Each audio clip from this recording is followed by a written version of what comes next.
جنہوں نے نماز کو ضائع کر دیا اور خواہشات نفسانی کے پیچھے لگ گئے، سو ان قریب ان کو گمراہی کی سزا ملے گی۔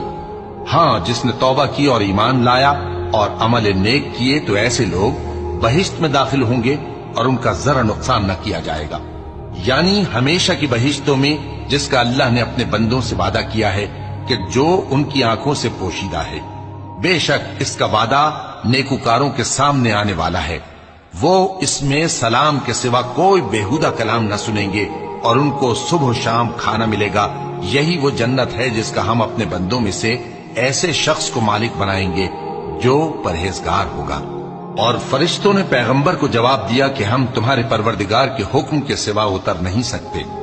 جو کچھ ہمارے آگے ہے اور جو پیچھے ہے اور جو اس کے درمیان ہے، سب اسی کا ہے،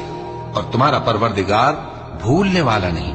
یعنی آسمان اور زمین کا اور جو